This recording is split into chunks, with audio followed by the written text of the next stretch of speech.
সকাল সকাল বেরিয়ে পড়লাম শান্তিনিকেতনের উদ্দেশ্যে। এখানে কোনো বন্ধু নেই, সব দাদা এবং ভাইরা রয়েছে।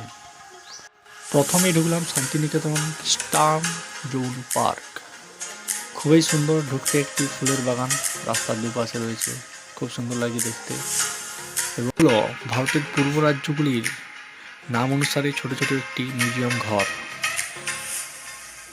এখানে নানা রকম জিনিসপত্র বিক্রি হচ্ছে।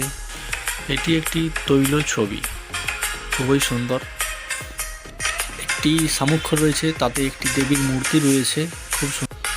মিউজিয়ামের ভিতরে রয়েছে নানা রকম মাটির তৈরি ঘোড়া, হাতি, বিভিন্ন রকম ঢাক, ঢোল, দেবীর মূর্তি, খুব সুন্দর। সামনের দিকে এগিয়ে যেতে দেখলাম বিভিন্ন রকম সাঁওতালদের নাচ, রবীন্দ্রসঙ্গীত হচ্ছে। এরই মাঝে কার বউকে পালকিতে নিয়ে যাচ্ছিল, একটা ছোট চান্স করে ফটো তুলে নিলাম। অবশেষে এখান থেকে বেরিয়ে পড়ার পালা। এখান থেকে বেরিয়ে সোজা আমাদের গন্তব্যস্থল হলো শান্তিনিকেতন, যা খুবই কাছে ছিল। অবশেষে পৌঁছে গেলাম শান্তিনিকেতন বাড়ি, খুবই ভালো লাগলো।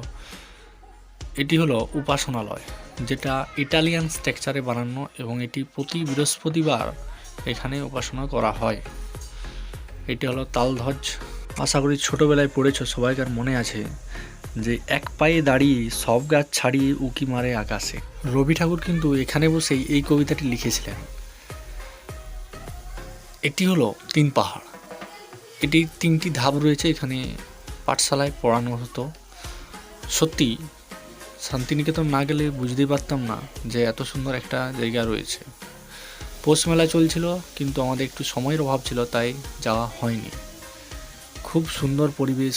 আমি তো আগে জানতাম যে রবীন্দ্রনাথ ঠাকুর হয়তো কোনো একটি ঘরে বসেই সব কিছু কবিতা লিখেছিলেন। এখানে না গেলে এত কিছু জানতেই পারতাম না।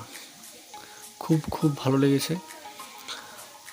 এটি হচ্ছে মেলার মাঠ। বসন্ত উৎসবে যে রং খেলা হয়, সেটা এখানেই হয়। এটি হলো পদ্মা দিঘি। এখানে বসে রবি ঠাকুর লিখেছিলেন, আকাশ ঘিরে মেঘ করেছে, সূর্যি গেল পাটে, খোকু গেল জল আনতে পদ্মা দিঘির ঘাটে। হ্যাঁ, এটাই হলো সেই পদ্মা দিঘির ঘাট। এটি হলো কালীপ্রসন্ন ঘোষের বাড়ি। হ্যাঁ, আমি বুঝতে পারছি তোমাদের একটু অসুবিধা হচ্ছে, কারণ সবগুলো গেট লাগানো আছে, তো গেটের বাইরের থেকেই সব ফটোগুলো তুলতে হচ্ছে, ভিডিও করতে হচ্ছে। অবশ্যই এটিতে কোনো রকম ভিডিও নেই, কারণ ভিডিও দিলে হয়তো এটা আরও অনেকটাই বড় হয়ে যেত, তাই ভিডিও দিতে পারিনি, সেই জন্য সরি। ওই যে দূরে দেখা যাচ্ছে একটি মূর্তি, ওই মূর্তিটি তৈরি করেছেন রামকিঙ্কর বেজ।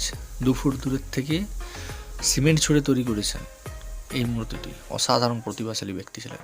এটি হলো সঙ্গীতের সারে গা মা পা এর একটি সিমেন্টের আকৃতি, যেটি রামকিঙ্কর বেজই তৈরি করেছিলেন। এটি হলো কদমতলা। ওই যে দূরে দেখা যাচ্ছে কদমতলা। বন্ধুরা, যদি ভালো লাগে অবশ্যই একটা লাইক, ফলো এবং শেয়ার করতে ভুলবে না। এটি হলো এগুলো, এটি বরফের দেশের ঘর। বরফের দেশে এই ঘরগুলি পাওয়া যায়। হ্যাঁ, এটি হলো সেই নাট্যঘর যেখানে রবীন্দ্রনাথ ঠাকুরের রক্তকরবী নাটকটি এই নাট্যঘরটিতেই প্রথম হয়েছিল। অনেক ঘোরাঘুরির পর এরপর পেটে ইঁদুর দৌড়াচ্ছে, তাই চলে গেলাম ছোট একটা ক্যান্টিনে।